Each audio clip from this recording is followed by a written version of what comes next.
better ride.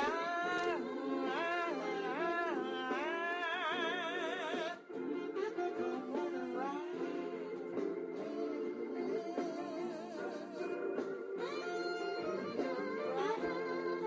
Train, come on. You better ride that train. Come on. Ride. Come on and ride.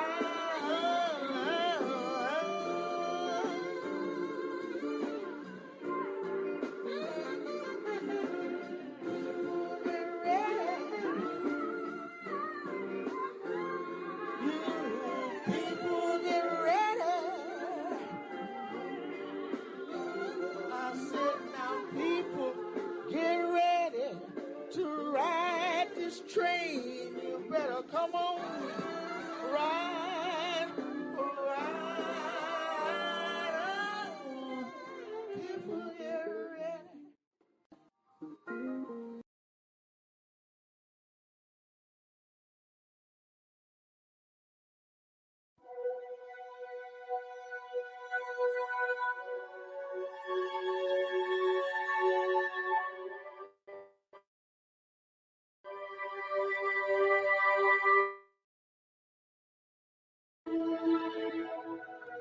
We gotta shift the mindset and go from awareness to action. We gotta shift the mindset and let it be one powerful chain reaction. We're living in a world where kids are getting snatched and forced into dark corners of porn, raped and beat senseless, internally torn, behind closed doors, giving away their bodies once more. No idea there's something greater that they could be living for. We gotta shift the mindset, because it only becomes a problem when it happens to another family member. So imagine if that was your son, your daughter, then it would be a different transaction. We gotta shift the mindset, come correct, and stop thinking that this has nothing to do with us. It's time to confront and expunge the pride, the greed, the envy, the gluttony, and lust. We say that it all seems endless, so why bother? The real question is, how can we allow this to go on any longer? We gotta shift the mindset and stop thinking that we're outnumbered, cause saving the life of one means one less soul that no longer has to suffer. We gotta shift the mindset, cause this isn't a battle that can easily be won. But let's be the swords and shields with our weapons raised up as we fight as one. As we fight for healing, fight for freedom, fight for the voiceless, fight for the future right here, right now in this moment. We gotta shift the mindset and bring war to the enemy's doorstep. Change the dialogue and subject. Does anybody object? We must be willing to face this great threat. Children are being reduced to mere objects. Oh my God, it's imperative that we change the narrative. Flip the script, the ending now has unlikely heroes and heroines.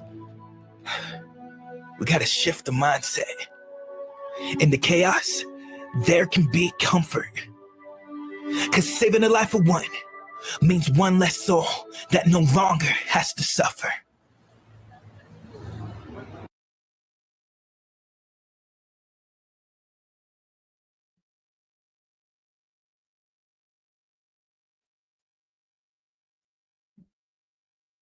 That was so powerful.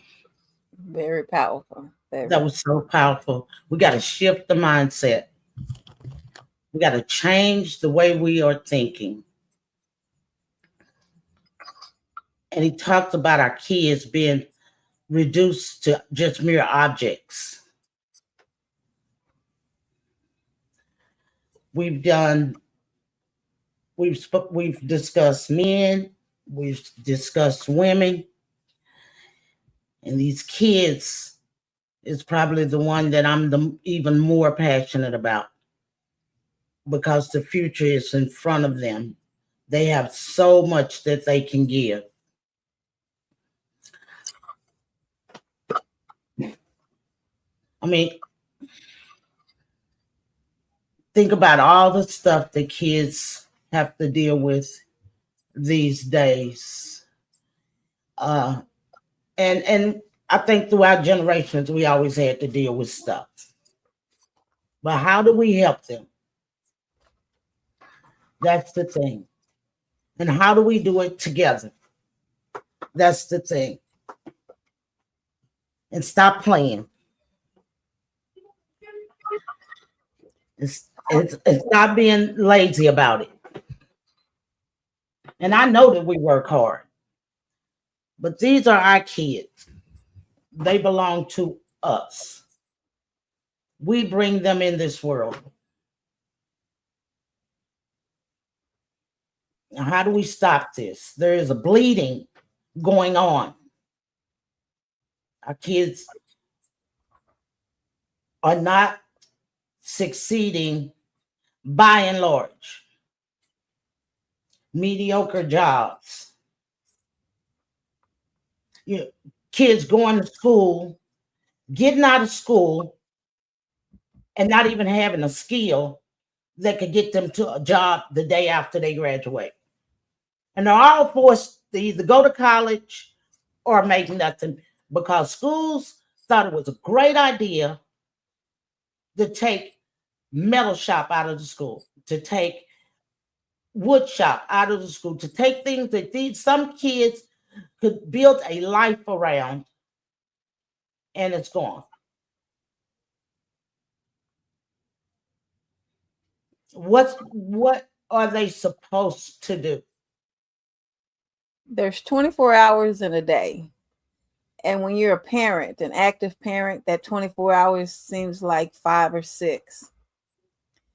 How do we go about giving our children everything they need, socially, mentally, spiritually, education, and still allowing them to hold on to their innocence? We definitely don't know the answer. Yeah, and I don't think we can do it by ourselves. That's why we have grandparents. That's why we have friends and neighbors. But are we coming together like we're supposed to for these kids? I don't know. You know, the narrative had been that Black men and Black women were so apart and so separated that you couldn't depend on that. Well, we've kind of dispelled some of that with the fact that 70% of Black men and I think 50%, 60% of Hispanic males are actually involved in their kids' lives, which is a good thing. Right. And then last week we talked about the mothers and the fathers working together and the systematic stuff that's went on that tore us apart. Where the victims of that is not just the mother or the father. The real victim is the kid that's kind of stuck there in the middle of all of that. Right.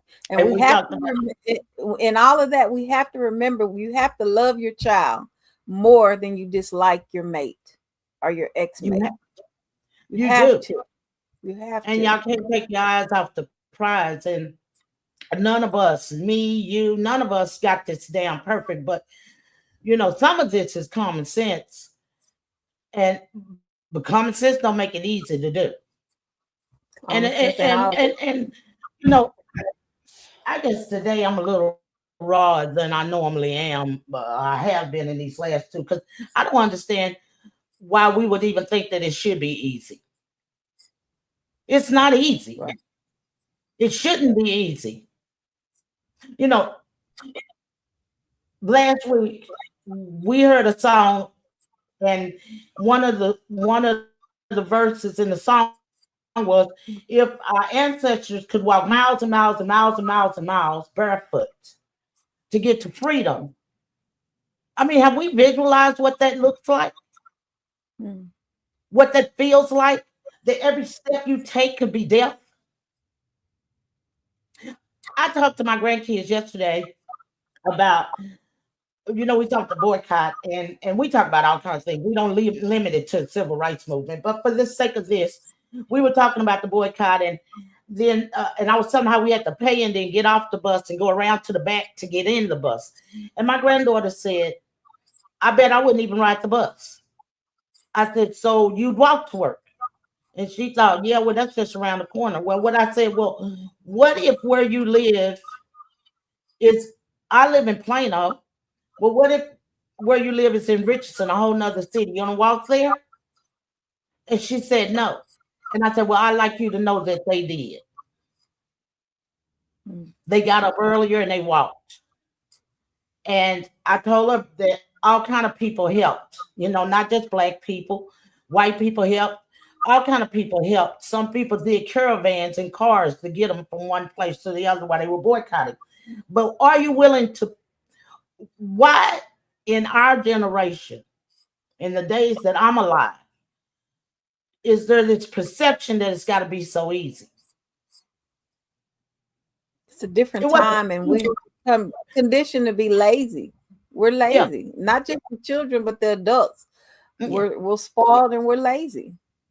My mother worked to raise us. It wasn't easy. Mm-hmm. The aunt that raised her worked to raise her. It wasn't easy. And so I've been trolling with this all week long about, I tutor my grandkids. I'm like, oh my gosh, if I was a single mother and I had to do it, and then I have to think, why should it be easy? People have paved the way to make it easier, right, but not necessarily easy. And I agree with that gentleman in the start of this podcast. They said we have to change the mindset. And we have to work together, understanding that it's not easy. Our kids have a long way to go. Over 80% of our kids cannot read. They cannot read shit. They know words. They memorize words, but they don't know the meaning to those words. 80% of our kids do not know how to read. They cannot comprehend what they are reading. So it begs the wonder that if a parent got a kid in school, particularly a black kid, maybe even a Hispanic kid, and your kid is making straight A's, I would wonder if that school dumbed down. And then the reality will happen when they get to college.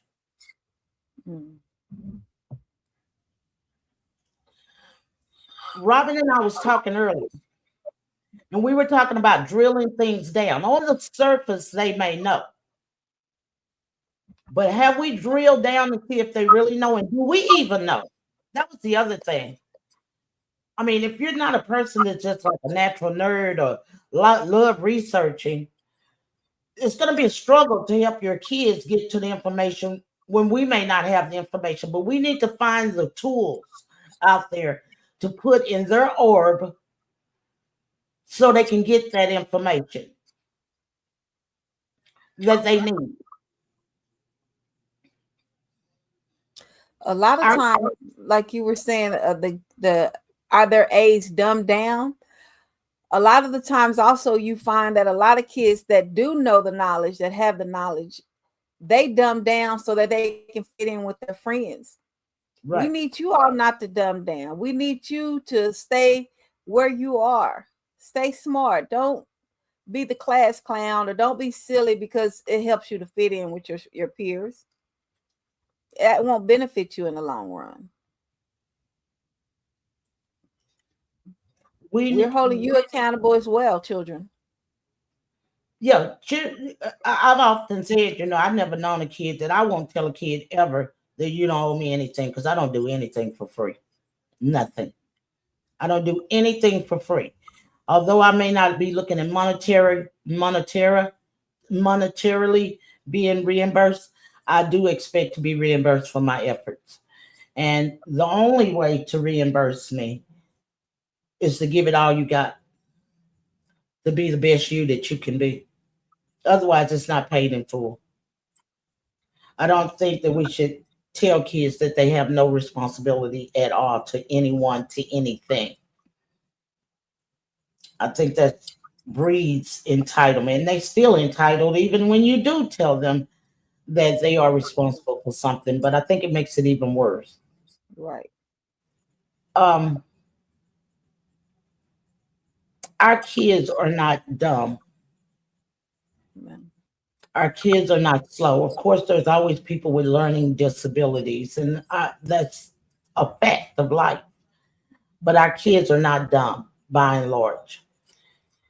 80% of our kids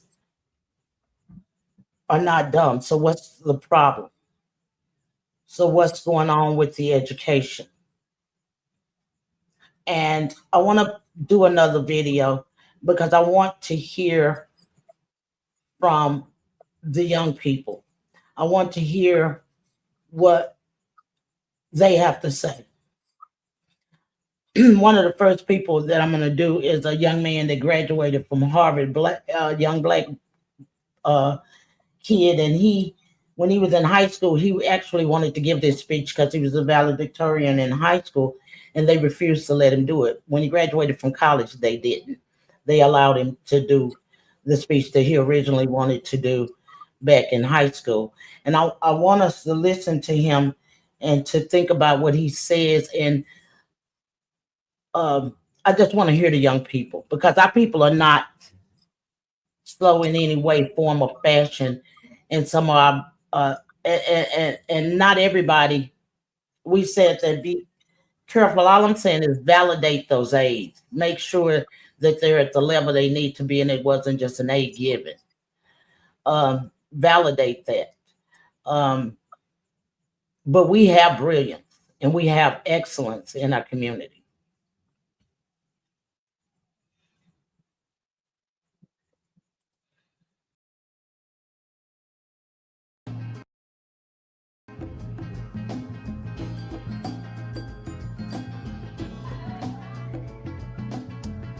Education, then, beyond all other devices of human origin, is a great equalizer of the conditions of men.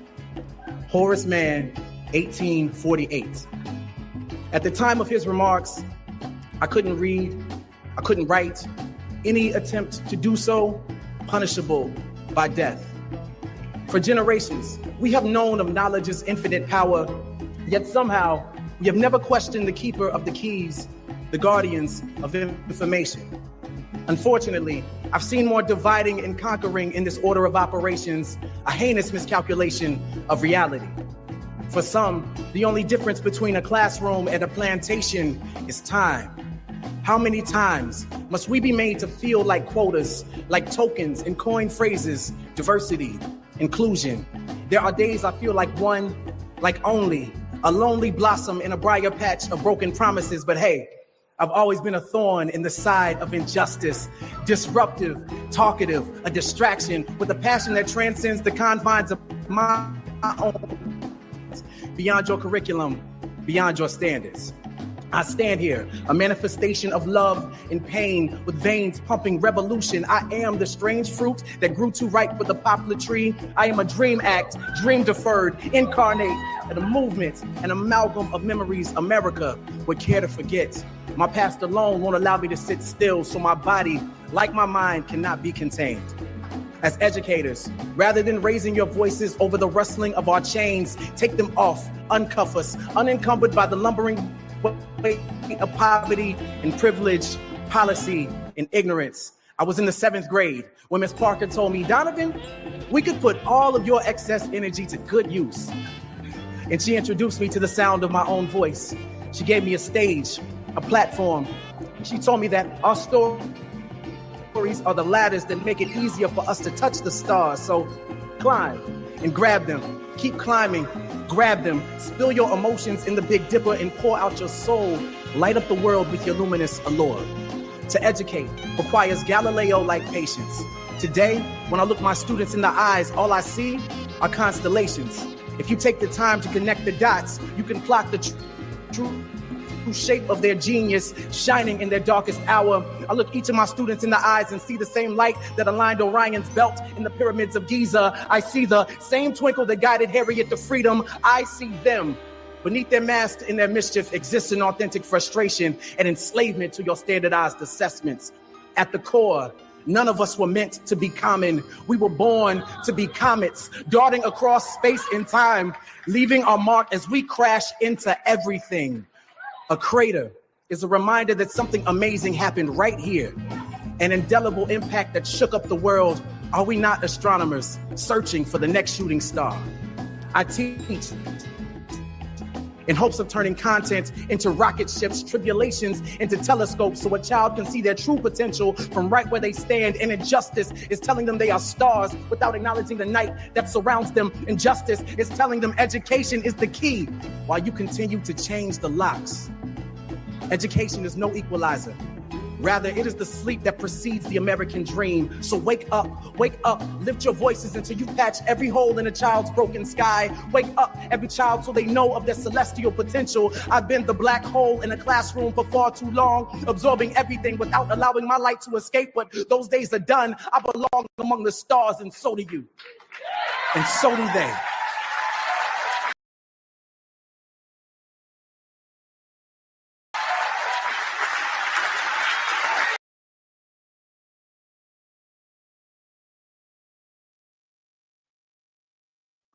I just want to say one thing. Our kids are bright and they're intuitive, and we need to be teaching them more.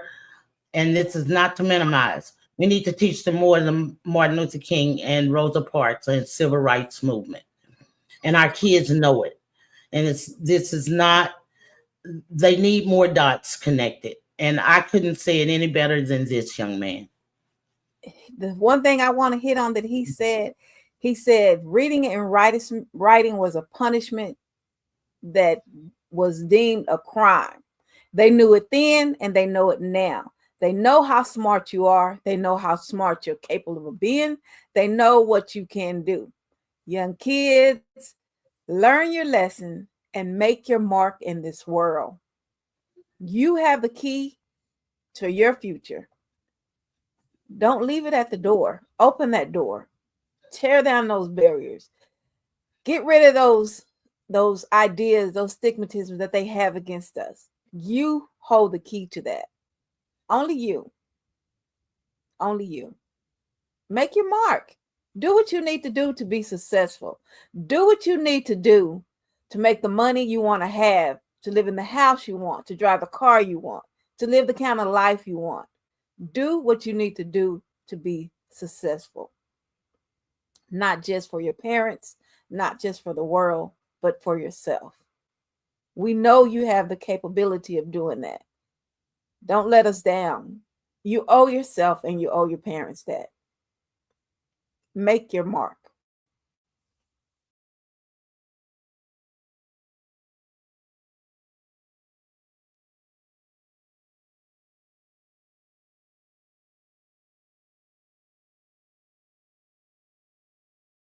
Rose, turn around, please. We've got a lot to get through today. Okay. Yes, and last week we were looking at the key divisions in the early stages of the civil rights movement and the general impact across the board. So, great. Right, stop slouching. This is the perfect opportunity for you to engage, so make the most of it. Well, we learn the same stuff every year for Black History Month. Every single October, we learn the same things, either apartheid, slavery, or the civil rights. How many of you? See? That's what I mean. Sam, this is our history. Come on, man. No, seriously. Do you guys know anything about Ralph Bunche, the first Black person to win a Nobel Prize? Or that the richest person ever lived was a Black man named King Musa I of Mali? What about Ella Baker? What about Ella Baker?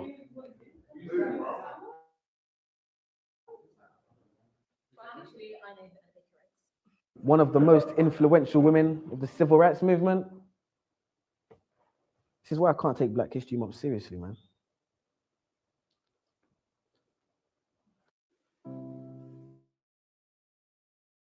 Samuel, the curriculum is designed to help you think about Black history critically. Actually, miss, it's designed to teach us what to think, not how to think. For example, when that light switched, you taught us it was Thomas Edison who made that happen, when ironically it was actually a darker man who made that light flick, Lewis Latimer to be precise. Quite nice when you're talking about Mr. Hamilton and his racing car, but red light stop.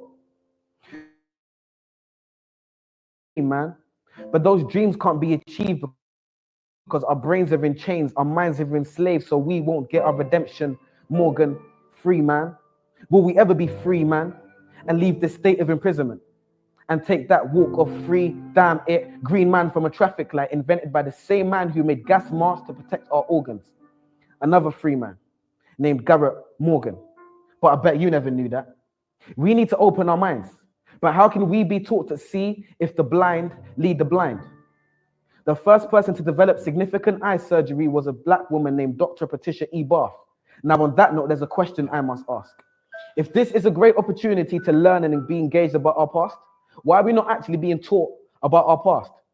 Transatlantic slavery, where we're taught black history starts, but is it really? There seems to be a lot you haven't told us. And you shut down and hold back on the bold ones who stand against the way you're trying to mold us. Consistent enemies of progress. You're surprised because I know things you don't expect me to know yet. And when I tell you you're wrong for telling me about me, you call it a riot, while I call it a protest. The Broadwater Farm riots. The media exacerbate and make it seem like it's a bunch of delinquent youths on the streets, when really the first cause and trigger was death at the hands of the police. We cease to know information and the truth. And that's simply because you withhold information from the youth. Maybe one day we'll be satisfied with how our knowledge of history equates. Well, I'm sure like me, you're waiting for the teacher to fill in that space. So do so then. No answer.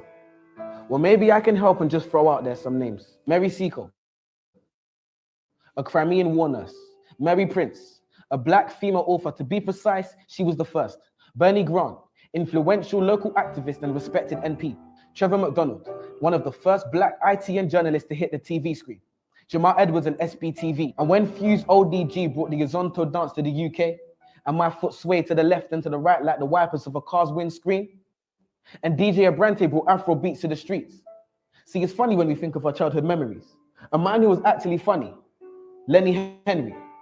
Many others, and the list continues. Marcus Garvey, Haile Selassie, Bob Marley, Ignatius Sancho, Tupac, Fela Kuti, Muhammad Ali, Maya Angelou, R.I.P., Kwame Nkrumah, the first Ghanaian president who retained independence from England, the Windrush ship which brought Caribbeans to Britain.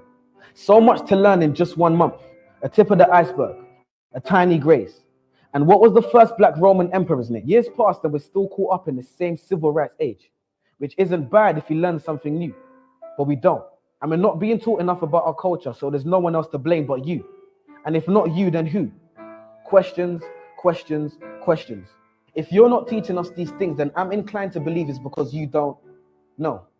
No, you're the teacher. Your job is to teach, so you must know. And if you do, that must mean you don't want us to know, but that's low. If the information is accessible for our knowledge of our culture to grow, then why on earth wouldn't you want to let us know? Why are you focused so heavily on the influential but very few men and women who made things happen for us? Why are my people being highlighted for a predominantly negative past? Why do I know the things that you don't and I'm not the teacher, you are? Why are you focused on our negative past but not on our bright future? Why are you not abreast with the great young things that people are doing in this world? Why are young people's trademarks and stereotypes gang culture and young pregnant girls? Why are the young people not being given the time of day? And his name was Septimus Severus, by the way. I'm sure as a student, the code of conduct has been breached. So I'll stop here and let you do your job. So teach.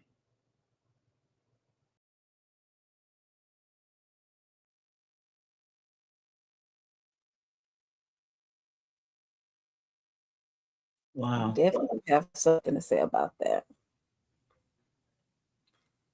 What I was thinking while he was talking is they gave us Black History Month. We fought for it and we got Black History Month. He said, we think the teachers are supposed to fill in the gaps, but they're not. They gave us that month, but what they were really giving us is telling us what to think, not how to think. And who we could revere. Right. A lot of people,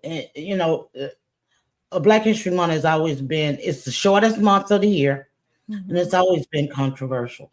And I've never figured out how you can teach the history of the United States and abroad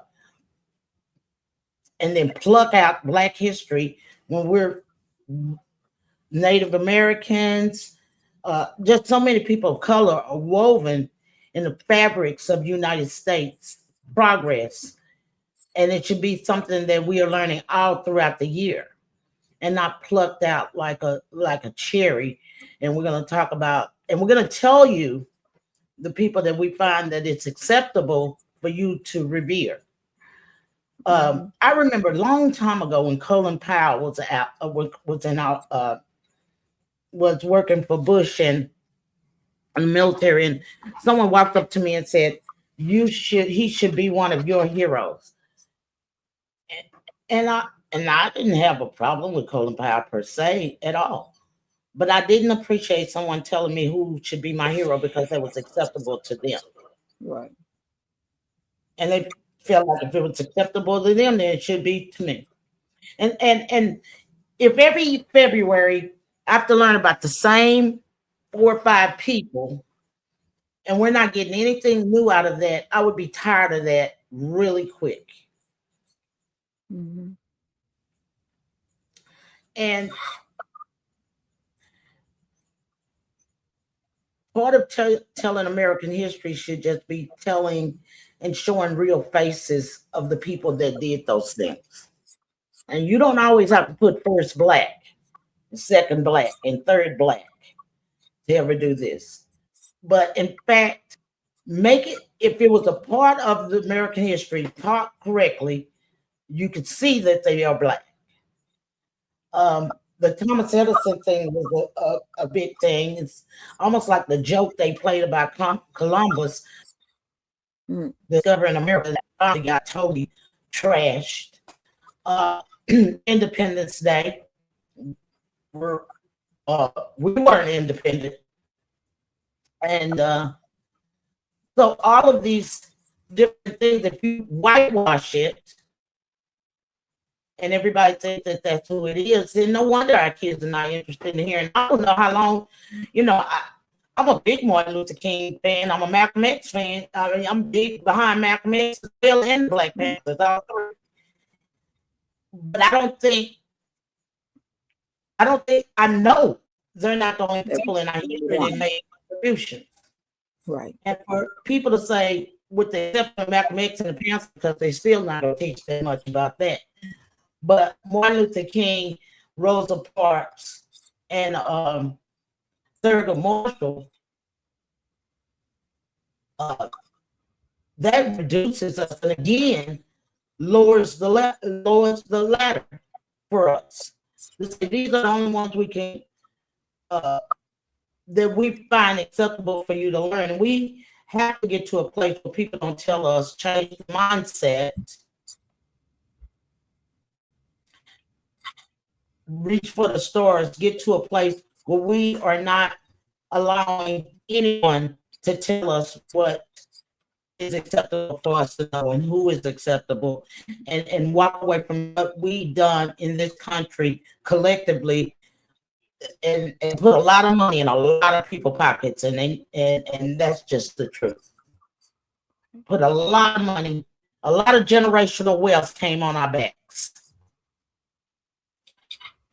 But we persevered, and we had hero after hero after hero after hero that didn't care about themselves as much as they did about the people collectively.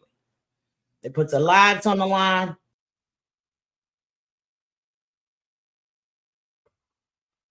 A lot of people did fight for our kids to have rights. Don't limit them to just the people that they normally learn about. Broaden their horizons. Black History Month is coming up within a few months, and I know it might seem like it's far, but it's not. Challenge your children to learn something new, someone they never heard of. Open their minds, give them something new to focus on, someone new. Those people, like Tammy said, are not the only ones that made contributions to our people.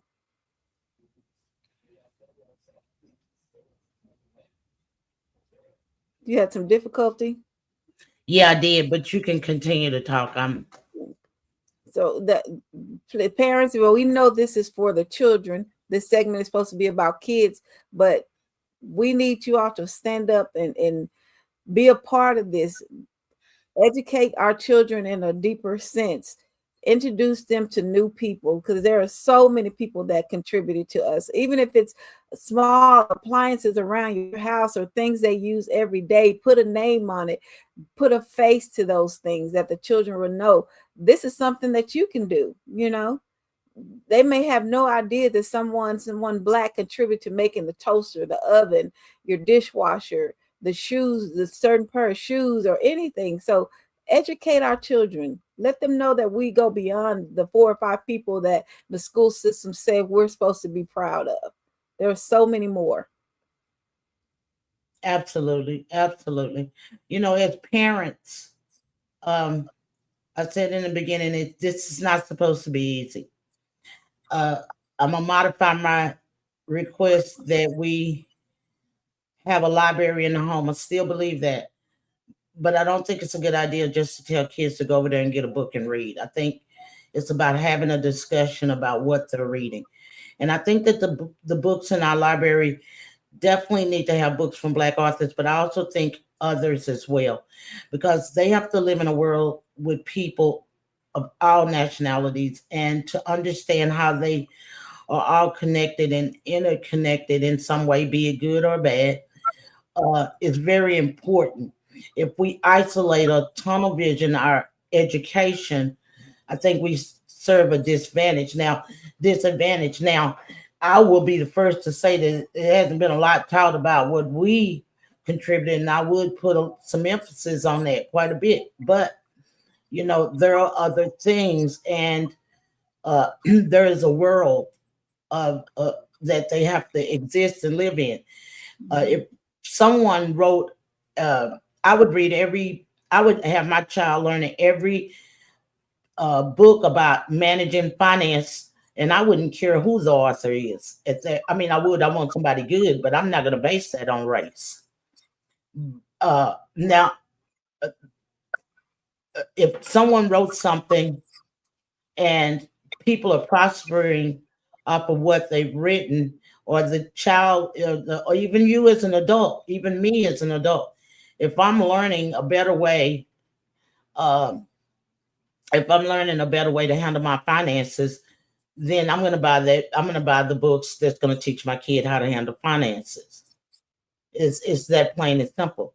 If I was learning math, I don't go around looking for a black book that work on math. So if I find one, I'm going to buy it. But I'm going to buy a math book, period, because I need to learn how to do math. But there are certain things that every library should have, and that should be something about your own culture and the price that people pay for where you are now, and what you can do, what we can do, and how we can get up and do something to make a difference. I saw an interview this week where a young man was saying, and he had a valid point. He said, we're all up in arms about the banning of books. I know I am. And he said, well, where were we 20 years ago when these kids couldn't read? And his real idea was about having black schools, private schools, for our kids, and having more teachers in the schools that look like our kids, and how the public school system has failed us. And I'm in agreement with him. However, that won't help me with today or tomorrow. I need to do something now while we're getting to that place. Right. We cannot continue to just let it be what it is. And us as Black people, we have to stop putting down one idea for another. Whenever you have complicated problems, there are layers to fixing that problem. And there may be 2 solutions, 10 solutions, 100 solutions, depending on how much that problem spread out. Nobody has the one answer. And so we have to be careful about saying things like, well, where were you when this happened? Or where were you when that happened? I don't know, but I know where I am today. And I know where I am now. and I know what I need to do now. And we have to stop beating each other up like that and saying, well, your ideal is dumb because it doesn't match mine. Because this is what our kids see. They see our web of chaos and confusion and not coming together. You know, back in the civil rights movement, I mean, there was a period of time when you had Malcolm and Martin, and they wasn't on the same page, and they said things about one another. You know, Malcolm wasn't warmed up to the other cheek approach, but that was an approach, and then Martin wasn't like by any means necessary. We don't have to romanticize history. It is what it is, and they were at odds in different periods of time, and with the Panthers, and with the Black Panthers. So, you know, just imagine if they wasn't at odds and they said, okay, you go get this group and you work with this group. I'm going to work with this group, the younger people who are more, you know, apt to not turn the other cheek. And we work together collectively as opposed to my way is better than your way and your way is better than mine, because my belief is that we needed both of them. Right. And that's what we do as Black people. You know, sometimes we fall into that trap of beating each other up and beating each other down instead of lifting each other up, supporting each other's businesses, saying, hey, this mom might not have gotten the education that she needs to help her kid, but I can help that kid. And I know she would appreciate it. I'd say, give me 30 minutes of their time a week. You can do a lot of stuff in that time. And 30 hours a week, 30 minutes a week is what, 2.5 hours? If you do it 5 days a week. Mm-hmm. I'm training my grandkids 5.5 hours a week of nothing but my time. And my son said to me, oh man, you're a good teacher. And I said, that's because I can do it my way, the way I want to do it. No one tells me what to teach. Mm-hmm. And they don't have that luxury in school. You know, what was it, 20 years ago when all these charter schools start popping up, they had a idea, like you say, teach our children what we want them to know. Let them learn from people that look like them, that can relate to them. So they came up with the idea of having all these charter schools. Well, there was some good and bad in that, because a lot of them, they didn't last long, but there's still a few standing. So why our educators are people that are on the school boards, that work in charter schools, that have the ideas, why can't we come together with the parents and come up with an idea that expands that? Some of the ideas work for the charter schools. Why can't we add to that and build something better for our children so that they can be taught by people that understand them? You know, Tammy and I were also talking about our children, a lot of times, that the washed down A's or B's that they get in school, they're used to being, and even athletes, you see this, they're used to being on top at their schools. They're used to having all the knowledge and getting all the awards. But when they go off to college, they realize that they didn't know all that they were supposed to know. They didn't get that deep down education that they needed to sustain them in the college level. So when they go into that college level and they realize that they're not as smart as they thought they were, they didn't know all that they needed to know, they get depressed.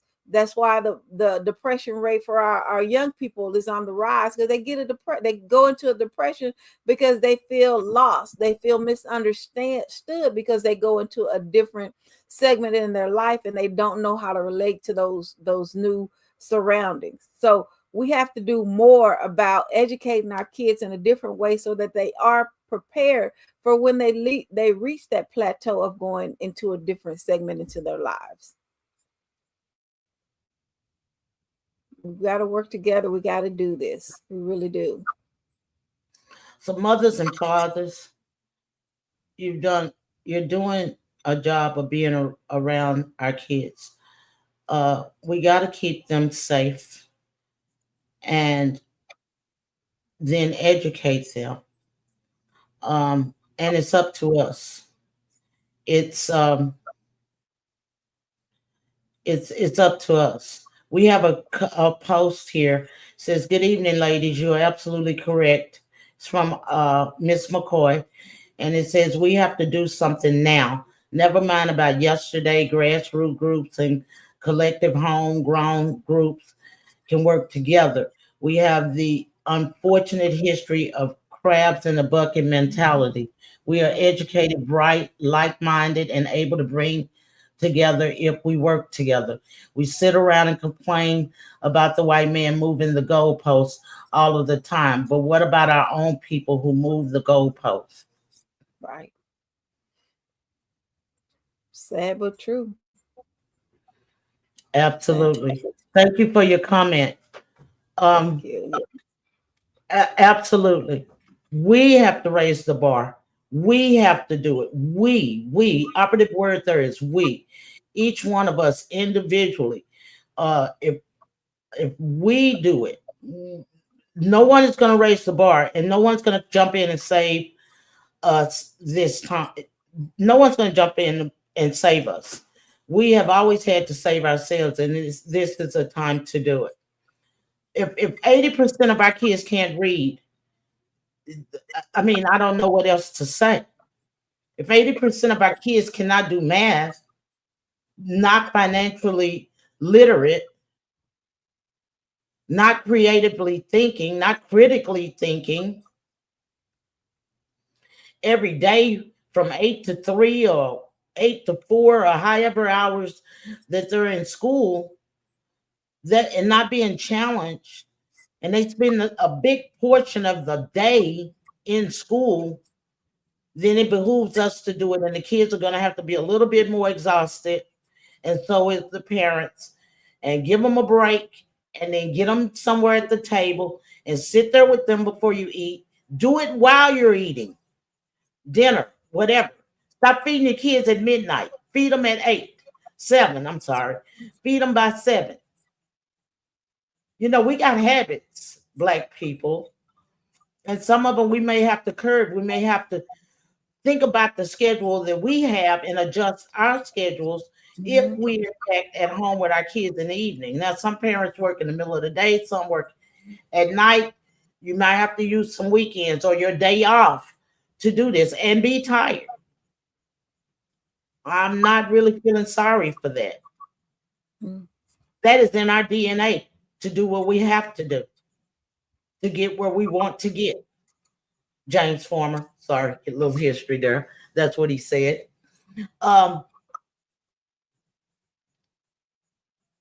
You know, I don't think Hidden Voices is about softball, and I think we got sometimes we just got to say the stuff, like we got to get up and do better. And if you got a full-time job, oh well. There were people that had full-time jobs cleaning people's houses and ironing and mopping and cooking for them and having to come home and walk and everything else and get home and do the same thing for you and still made sure you got in your books. And we are not weaker than a generation before us. We just act. I want to go out on a limb and say, if you're not tired as a parent, you're not doing enough. Yeah.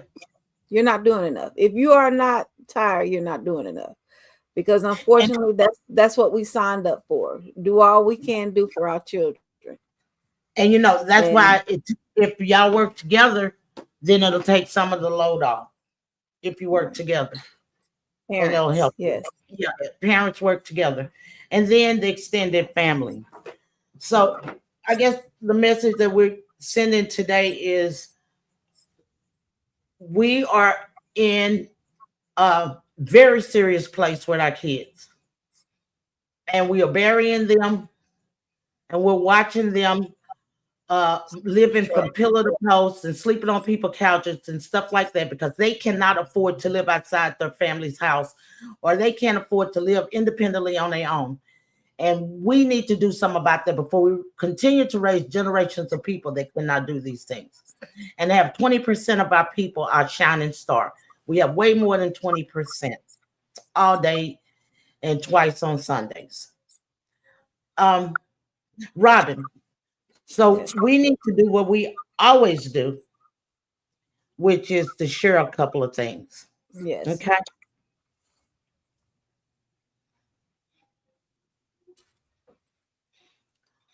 So this is what I'm going to share today. So I thought about the parents, and I was talking about being at home, and it's hard to do, and maybe you don't even have the you don't have the knowledge. The math is hard for you. Well, here's a website for the whole United States that you can actually get on and get your kid enrolled in one-on-one online tutoring for free. This costs nothing. They also have volunteers that do this. And so you can put them in front of this an hour a week. They can do it on their phone. They do everything else on their phone. They Snapchat and Instagram and everything else. They can do one-on-one online tutoring for some of the subjects that they may be having some difficulty with. Of course, we have the link here, and we will be putting the link in the on our page as we share it. I'll share the link again. Just reminding families that have daughters that the 9th, the 10th, and the 12th is the Black Girl Code, where they're going to be training girls to write code online, free, and you just get on and register your child. So it's the 9th, which is today, the 10th, and the 12th. And as far as books, the 2 books we're recommending this week, or we're bringing to your attention, is Who's Defining Education for Your Child? A Guide for African American Parents, and Financial Literacy, Get Good with Money. I looked at this book. It's on the bestseller. It's highly recommended. And so we wanted to definitely share this. I do not know how to say her name. I think it's Tiffany Alik, and it's Get Good with Money. I'm going to buy this book.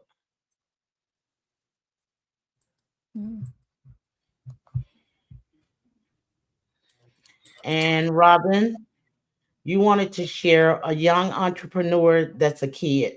Yes. Little Miss Gabrielle Goodwin. Gabrielle. Little Miss Gabrielle started her business actually when she was 7. It started out, the ideas came when she was 5. Her mother was venting because every time she went to school, she was losing her hair bows. So her mother was like, I wish there was a way that we could just glue these things or keep these things in your head so you would stop losing them. Gabrielle remembered that. She would always bug her mom, let's invent something so that we can keep my bows in my hair so that I don't keep losing. 2 years, she just kept bugging her mother. Finally, they sat down and they went into the lab, and they came up with these Gabby bows. She's very successful. She's actually now in 2024, she's 14 years old. So she has been doing this for 7 years. She was recently featured on Shark Tank, and she was gifted $200,000 from Mr. Lyman and Gail King with her to invest into her bows. She's going to come up with new ideas for some new things. But I just want to give a hand of applause to this young lady, Miss Gabrielle Goodwin, for coming up with these bows. I actually have not ordered any yet, but they are in my basket on Amazon to order some for my grandkids. So kudos to Miss Gabrielle.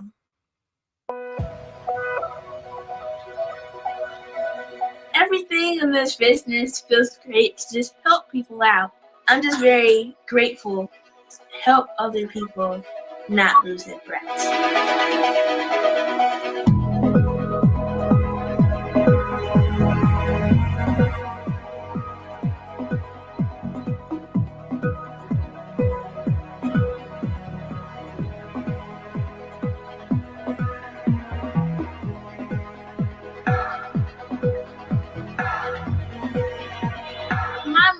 Very frustrated about me always losing my breath, and so she ranted on Twitter, and our pastor saw the tweet and said, sounds like a market you need to break into.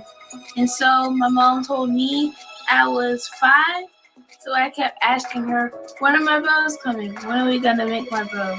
And I kept nagging her and pushing her to start the idea, and now it's a reality.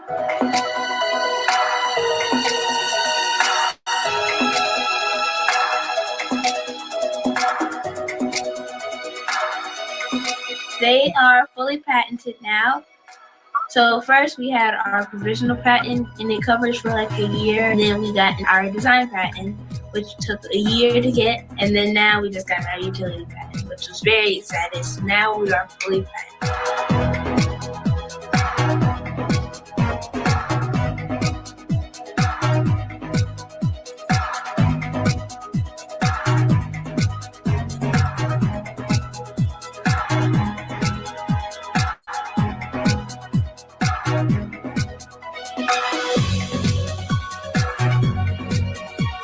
Basically, we do everything together. It's sales taxes, inventory, orders, everything in between. Well, we hope that our story and example inspires you to push past any excuse. Well, I encourage parents all the time. It may not be entrepreneurship for your child, but whatever that big dream is that they have, go ahead and start directing them in that direction now. When we had that conversation with her when she was 7, when she said she wanted to be the CEO, her dad and I sat down with her and said, do you understand what that means? You are the face of the company. You are the voice of the company. So we made sure that she understood the weight of the responsibility of being the CEO, being responsible, and understanding all the aspects of the business. So we've not kept anything from her. You can't be too young for anything. Don't believe that you're too young to do anything. You're just too scared to do anything. There's no too young, there's no too old, nothing of that. It's just that you just have to follow your dreams. Don't be scared to do that, or then you will be able to fall into that range of, oh, I'm too young, oh, people won't buy my product. No, that won't happen unless you actually take charge of what you're trying to accomplish.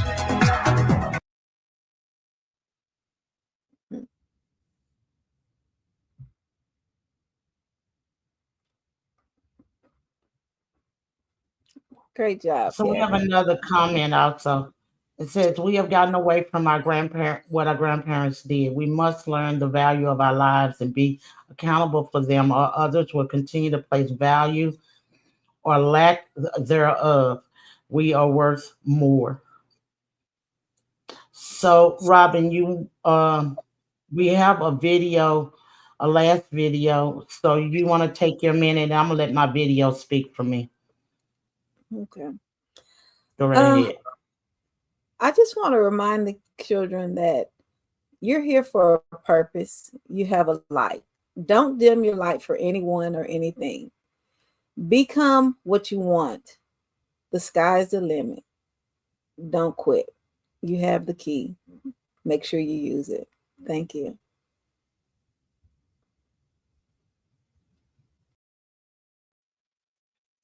Remember, you're a star, and you are the best, our young kids. You are the best.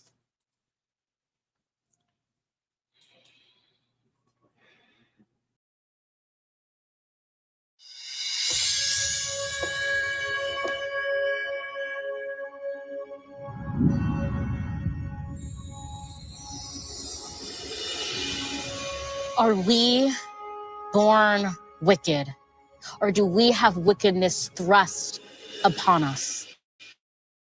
Are we born bad or brave?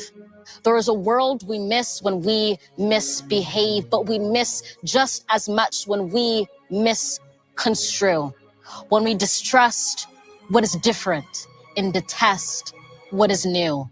History is written by the victors, and villains are embittered by the forcible and the few. But through how we live, our children learn what we earn when we're earnest, and what we forge when we forgive.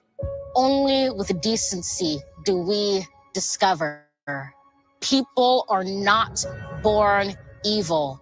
We are born equal.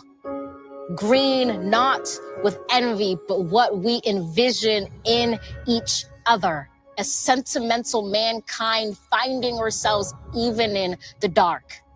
There is a goodness that knows in our hearts no one is wicked at birth.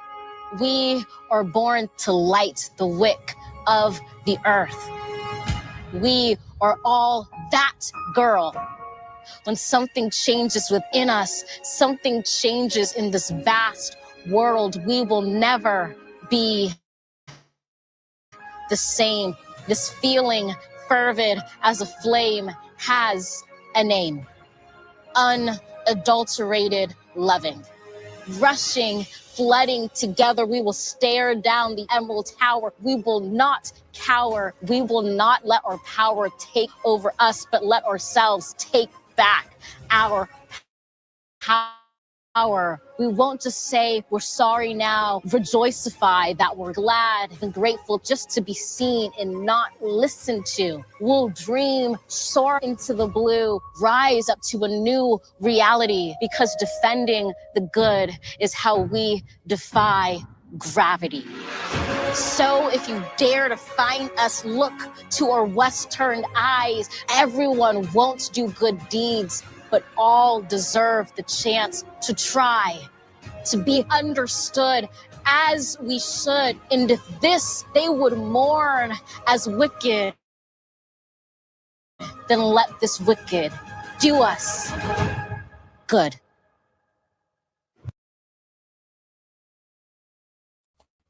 Everyone have a nice evening, and we will see you next Monday.